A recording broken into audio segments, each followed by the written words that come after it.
Good evening. Before I turn to today's meetings, I want to say a short word about our ongoing fight against COVID-19 at home. We've made enormous progress in the United States. Much of the country is returning to normal, and our economic growth is leading the world, and the number of cases and deaths are dropping dramatically. But there's still too many lives being lost. We're still averaging the last 7 days loss of 370 deaths per day.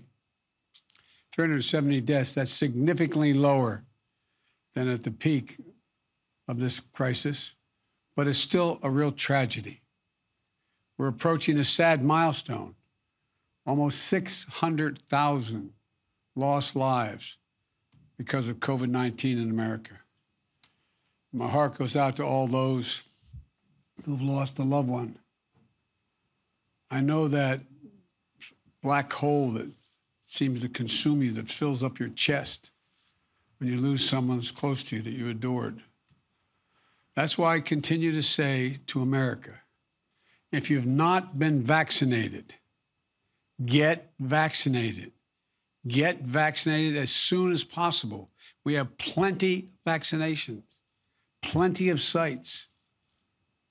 We have more work to do to beat this virus. And now's not the time to let our guard down.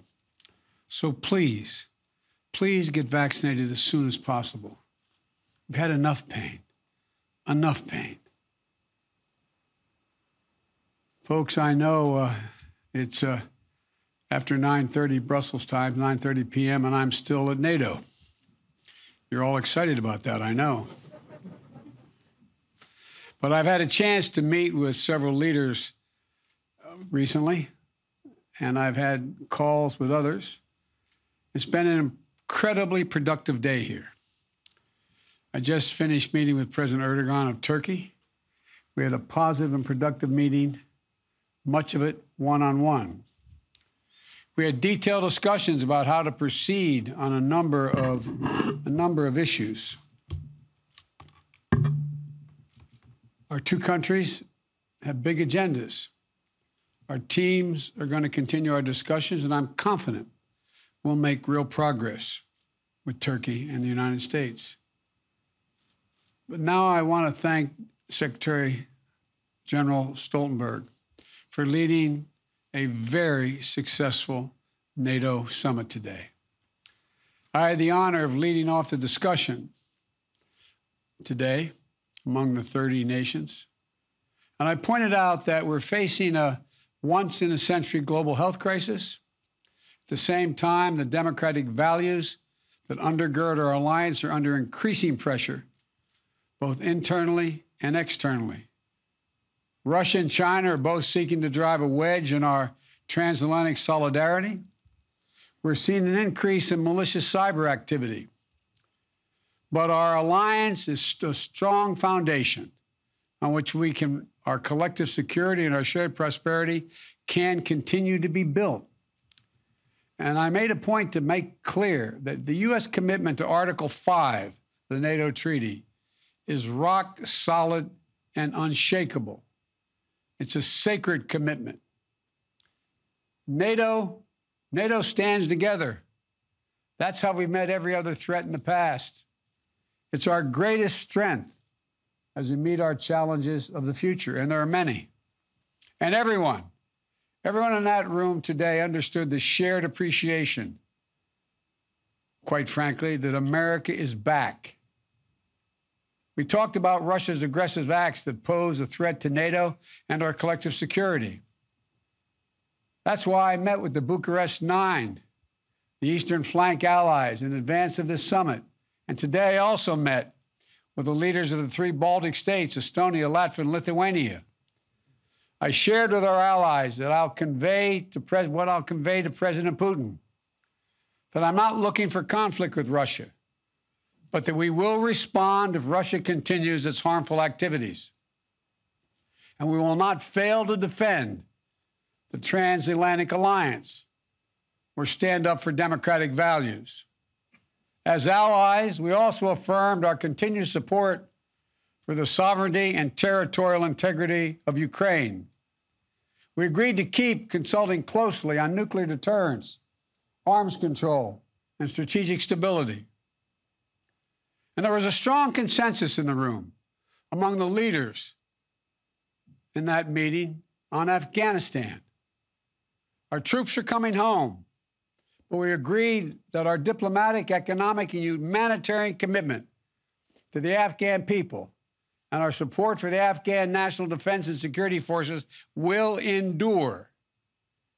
And I welcomed our allies and partners to recognize that counterterrorism efforts must continue to ensure that Afghanistan never again becomes a safe haven for attacks on our countries, even as we take on terrorist networks in the Middle East and Africa.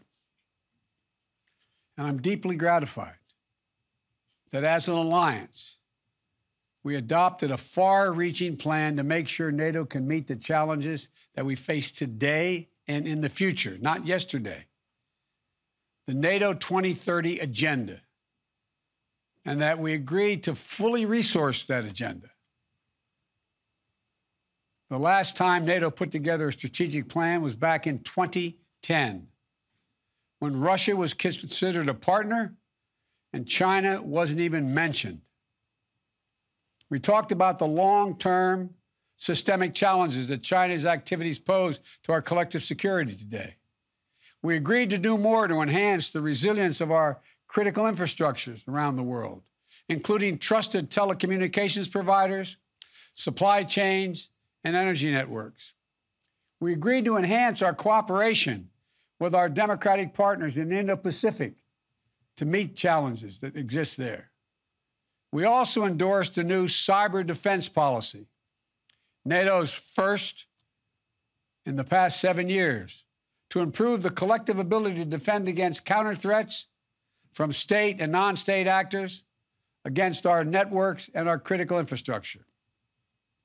And we adopted a climate security action plan, which several years ago people thought we never would do, for reducing emissions from NATO installations and adapting to the security risks of climate change while keeping a sharp, very, very sharp on our ability to deter and defend against threats. And finally, we agreed that among the most important shared missions is renewing and strengthening the resilience of our democracies. I pointed out we have to prove to the world and to our own people that democracy can still prevail against the challenges of our time and deliver for the needs of our people. We have to root out corruption that siphons off our strength, guard against those who would stoke hatred and division for political gain, this phony populism, invest in strengthening the institutions that underpin and safeguard our cherished democratic values, as well as protecting the free press and independent judiciaries. All of those are on the agenda. That's how we'll prove that democracy and that our alliance can still prevail against the challenges of our time and deliver for the needs of our people. This is going to be looked at 25 years from now as whether or not we stepped up to the challenge, because there's a lot of autocracies that are counting on them being able to move more rapidly and successfully in an ever-complicated world than democracies can.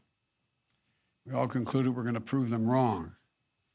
And now I'm happy to take some questions. Cecilia Vega of ABC. Thank you so much, sir. Good evening.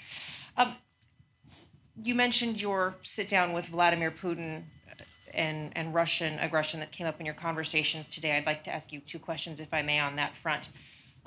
Is it your sense walking into this meeting that Americans back home shouldn't expect much in terms of an outcome? Could you provide some specifics on what a successful meeting would look like to you? Are there going to be specific concessions you want Putin to make? And then I'll just give you my follow-up right now. You've met Vladimir Putin before. what have you learned about him that informs how you approach this sit down with him? And what's your mindset walking into a meeting with a former KGB agent who you've said has no soul? I'll tell you all that when it's over.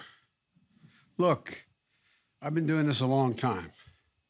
The last thing anyone would do is negotiate in front of the world press as to how he's going to approach a critical meeting with another adversary and or someone who could be an adversary. It's the last thing I'm going to do. But I will tell you this.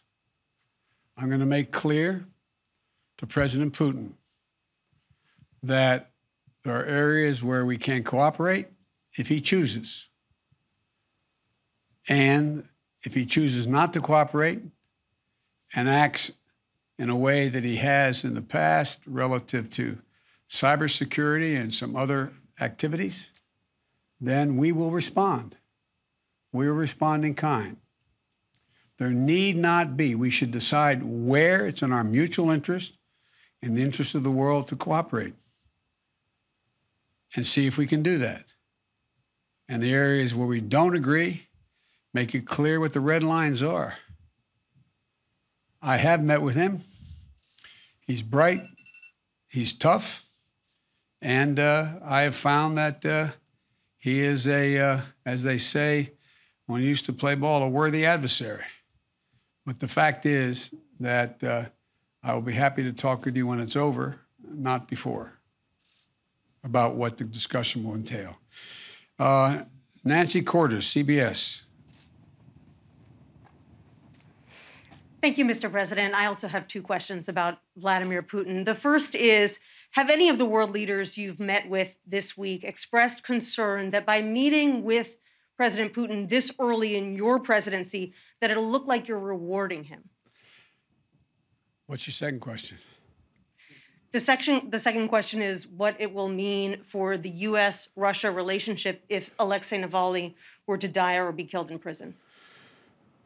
Every world leader here as a member of NATO that spoke today, and most of them mentioned it, thanked me for meeting with Putin now.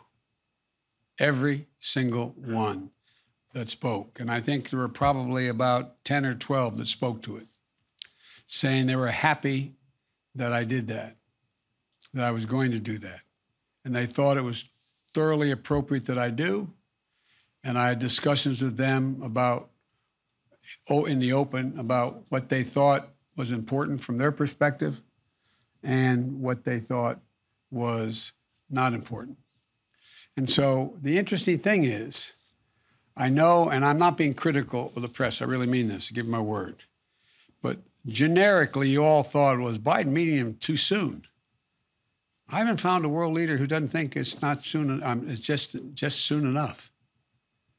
Everyone that I've spoken to, privately and publicly, it doesn't mean there aren't some out there, but it's not likely that a head of state is going to stand up in front of 29 other heads of state and say, boy, I'm glad you're doing this, in effect.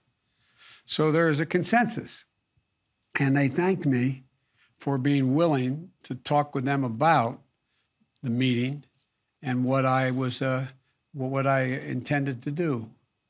So I haven't found any reluctance. There may be someone, but not in open today or in the meetings I privately had as well.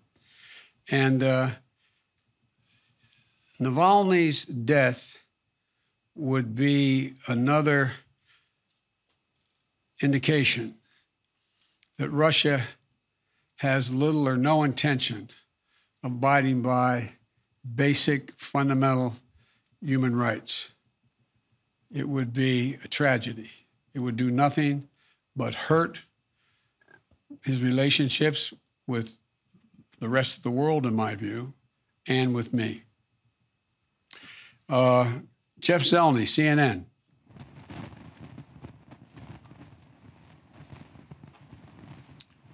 Sir, good evening. Thank you. In a weekend interview, Vladimir Putin laughed at the suggestion that you had called him a killer. Is that still your belief, sir, that he is a killer? and I'll continue the trend if you don't mind of asking a second question. Do you believe if he does agree to cooperate, then what kind of a challenge do you find yourself in? How would you ever trust him? And if Ronald Reagan said trust but verify, what do you say to Vladimir Putin? Answer the first question. I'm laughing too. They actually, well, look, I mean, he has made clear that the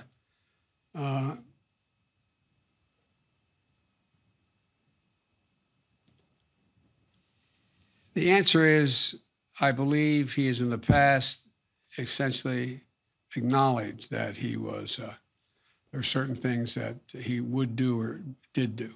But look, when I was asked that question on air, I answered it honestly. But it's not much of a, I don't think it matters a whole lot in terms of this next meeting we're about to have. The second question was,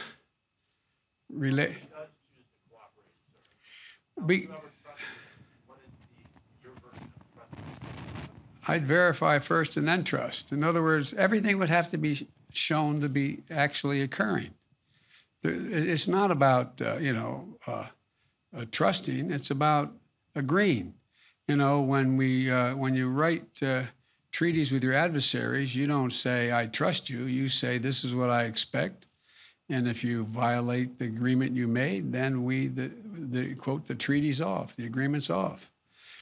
And I'm hoping that that President Putin concludes that there is some interest in terms of his own interest in changing the perception that the world has of him in terms of whether or not he will engage in behavior that's more consistent with what is considered to be appropriate behavior for head of state. Ann Guerin, The Washington Post. Thank you, Mr. President. Here at this meeting and earlier at the G7, you've said several times that America is back at allies' side. But a lot of those allies are themselves pretty rattled by what happened on January 6th, an attempted overturning of your election. And they may still be alarmed by the continued hold that Donald Trump has over the Republican Party and the rise of nationalist figures like him around the world. What do you say to those allies? What have you been saying to them at these meetings about how the next president of the United States can keep any promises you make? What I'm saying to them is, watch me. I mean, I'm not saying anything to them, quite frankly. I'm just going out. People, as I've said before, don't doubt that I mean what I say, and they believe that I keep my commitments when I say it. I'm not making any promises to anyone that I don't believe are overwhelmingly likely to be kept. I think that we're at a moment where, I mean, let me put it this way. You may have had a different view, but I think an awful lot of people thought that my showing up at the G7 would not produce any kind of enthusiasm about American leadership and about where America was. I would suggest that it didn't turn out that way. I would suggest that there is the leaders I'm dealing with in NATO and the G7 are leaders who know our recent history, know generically the character of the American people, and know where the vast center of the public stands. Not Democrat, Republican, but who we are. We're a decent, honorable nation. And I think that they have seen things happen as we have that shocked them and surprised them that could have happened. But I think they, like I do, believe the American people are not going to sustain that kind of behavior. And so I don't want to get into these statistics because, that old phrase of the Israelis, there's three kinds of lies, damn lies, and statistics. But I think it's appropriate to say that the Republican Party is vastly diminished in numbers. the leadership of the Republican Party is fractured, and the Trump wing of the party is the bulk of the party, but it makes up a significant minority of the American people. Now, we'll see. We'll see. I believe that by us standing up and saying what we believe to be the case, not engaging in the overwhelming hyperbole that gets engaged in by so many today, that I guess that old expression, the proof of the pudding is in the eating. When I said I was going to deal with beating the virus, and I was going to focus on that, and I was going to get millions of shots in people's arms, it wasn't me. I just knew the American people. I knew the kind of help I'd get from the Defense Department, from police departments, from the hospitals, from retired docs, I just knew. And look how rapidly we moved. Now we have a group of people who were everything from the political rejection of the notion of taking a vaccine to people who are simply afraid of a needle and everything in between. And we have a way to go. But I never doubted that we would be able to generate the kind of support we got and get so many millions of people step up and get vaccinated. So I think it is a shock and surprise that what's happened in terms of the consequence of President Trump's phony populism has happened. And it is disappointing that so many of my Republican colleagues in the Senate, who I know better, have been reluctant to take on, for example, an investigation because they're worried about being primaried. But at the end of the day, we've been through periods like this in American history before, where there has been this reluctance to take a chance on your reelection because of the nature of your party's politics at the moment. I think this is passing. I don't mean easily passing. That's why it's so important that I succeed in my agenda. The agenda, whether it's dealing with the vaccine, the economy, infrastructure, it's important that we demonstrate we can make progress and continue to make progress. And I think we're going to be able to do that. So, as I said, the proof will be in where it is, 6 months from now, where we are. But I think you're going to see that there's that God willing, we're going to be making progress, and there's going to be a coalescing of a lot of Republicans, particularly younger Republicans who are coming up in the party. And last question, Sebastian Smith of AFP. Thank you, Mr. President. Ukraine wants a clear yes or no on getting into the NATO membership action plan. So what's your answer? And if I may, a second part to the same question. Well, now that Russia has invaded parts of Ukraine, does that effectively rule out Ukraine ever entering NATO, given that being in NATO would mean the US and NATO having to defend Ukrainians against Russia? Thank you. The second question is, the answer is no. The first question, it depends on whether they meet the criteria. The fact is they still have to clean up corruption. The fact is they have to meet other criteria to get into the action plan. And so it's, school's out on that question. It remains to be seen. In the meantime, we will do all that we can to put Ukraine in the position to be able to continue to resist Russian physical aggression. And it will not just depend on me whether or not we conclude that Ukraine can become part of NATO. It will depend on the alliance and how they vote. But I know for one thing, they have to convince, and it's not easy.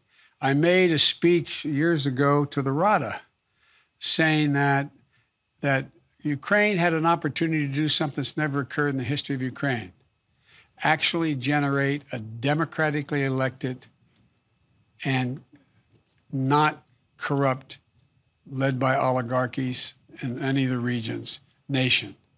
And I pointed out to them when I made that speech that they will go down in history as the founding fathers of Ukraine if, in fact, they do that. They have more to do, but that does not justify the fact they have more to do. Russia taking aggressive action, either in the Donbass or on the sea, or in any part of Ukraine. And we're going to put Ukraine in a position to be able to maintain their physical security. Thank you all so very much. Sorry you're all here so late. Thank you very much.